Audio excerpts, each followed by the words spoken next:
कालों के भी काल महाकाल कहा जाता है। महाकाल के भक्तों की अकाल मृत्यु नहीं होती। जी हाँ, अब हम बात करने वाले हैं तीसरे ज्योतिर्लिंग की, जो है महाकालेश्वर। मध्य प्रदेश राज्य के उज्जैन नगर में स्थित महाकालेश्वर मंदिर को सभी जानते हैं। यह मंदिर भारत के 12 ज्योतिर्लिंगों में से एक है। ज्योतिर्लिंग मतलब वह स्थान जहां भगवान शिव ने स्वयं स्थापित किए थे। पुराणों, महाभारत और कालिदास जैसे महाकवियों की रचनाओं में इस मंदिर का मनोहर वर्णन मिलता है। पुराणों में शिव का नाम रुद्र रूप में आया है। रुद्र संहार के देवता और कल्याणकारी हैं। विष्णु की भांति शिव के भी अनेक अवतारों का वर्णन पुराणों में मिलता है। शिव की महत्ता पुराणों के अन्य सभी देवताओं में सर्वाधिक है। जटाजूटधारी, भस्म भभूत शरीर पर लगाए, गले में नाग रुद्राक्ष की मालाएं, जटाओं में चंद्र, गंगा की धारा, हाथ में त्रिशूल एवं कटी में बाघांबर और नंगे पांव रहने वाले शिव कैलाश धाम में निवास करते हैं। पार्वती उनकी पत्नी अथवा शक्ति है। गणेश और कार्तिकेय के वे पिता हैं। यूं तो इस मंदिर का काफ़ी महत्व है। यहाँ भक्तों का तांता लगा रहता है, लेकिन इस बात को बहुत कम लोग जानते हैं कि भगवान महाकालेश्वर ज्योतिर्लिंग की उत्पत्ति कैसे हुई थी। आज हम आपको बताएंगे कि सूर्य देव की 12 रश्मियों से प्रकट हुए थे ज्योतिर्लिंग। कहा जाता है, जब सृष्टि का निर्माण हुआ था, उस समय सूर्य की पहली 12 रश्मियां धरती पर गिरी। उनसे 12 ज्योतिर्लिंग बने। उज्जैन महाकालेश्वर ज्योतिर्लिंग भी सूर्य की पहली 12 रश्मियों से ही निर्मित हुआ। तब से बाबा महाकालेश्वर की पूजन उज्जैन में होती है। उज्जैन की पूरी भूमि को ऊसर भूमि कहा जाता है, यानी शमशान की भूमि। भगवान महाकाल का मुख दक्षिण दिशा की ओर है, इसलिए भी तंत्र क्रियाओं की दृष्टि से उज्जैन महाकाल मंदिर का बेहद खास महत्व है। महाकाल की नगरी में हर सिद्धि, काल भैरव, विक्रांत भैरव आदि भगवान विराजमान हैं। उज्जैन में महाकालेश्वर मंदिर परिसर में कई देवी देवताओं के कई मंदिर हैं। महाकाल बाबा के दर्शन के लिए मुख्य द्वार से गर्भगृह तक कतार में लगकर श्रद्धालु पहुंचते हैं। मंदिर में एक प्राचीन काल का कुंड भी है। यहाँ स्नान करने से पवित्र होने और पाप व संकट नाश होने के बारे में कहा जाता है। महाकालेश्वर मंदिर 3 खंडों में है। नीचे वाले हिस्से में महाकालेश्वर स्वयं है, बीच के हिस्से में ओंकारेश्वर है और ऊपर के हिस्से में भगवान नाग चंद्रेश्वर है।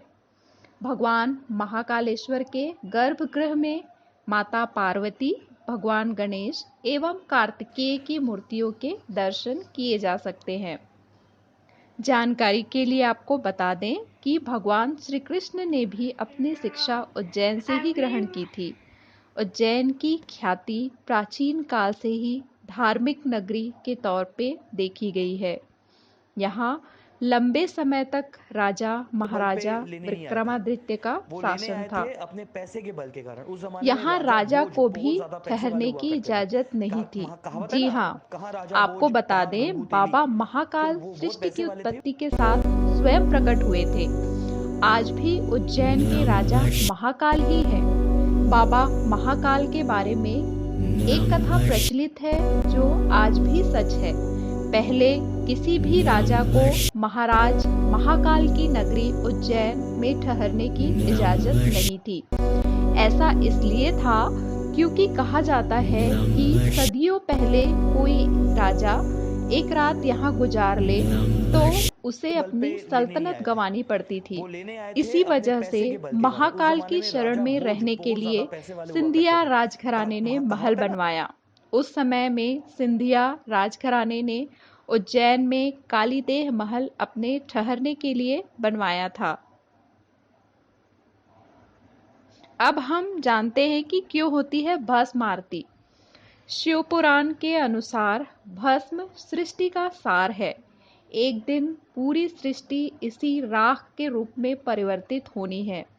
सृष्टि के सार भस्म को भगवान शिव सदैव धारण किए रहते हैं। इसका अर्थ है कि एक दिन यह संपूर्ण सृष्टि शिवजी में विलीन हो जाएगी।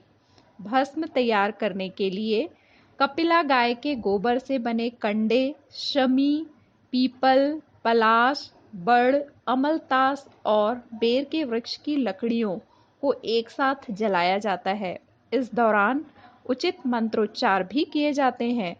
इन चीज़ों को जलाने पर जो भस्म प्राप्त होती है उसे कपड़े से छान लिया जाता है और इस प्रकार तैयार की गई भस्म भगवान शिव को अर्पित की जाती है।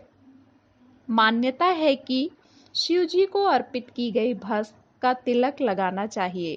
जिस प्रकार भस्म से कई प्रकार की वस्तुएं शुद्ध व साफ की जाती है, उसी प्रकार भगवान शिव को अर्पित की गई भस्म का तिलक लगाने से अक्षय पुण्य की प्राप्ति होती है।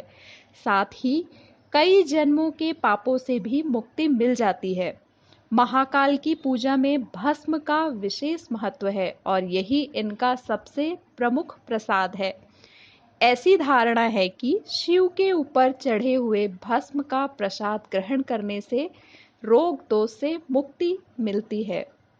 अब इसके आगे के वीडियो में हम आपको जानकारी देंगे प्रमुख पर्यटन स्थलों के बारे में, जो आप अगर उज्जैन नगरी जाते हैं महाकाल के दर्शन में तो आपको ज़रूर जाना चाहिए।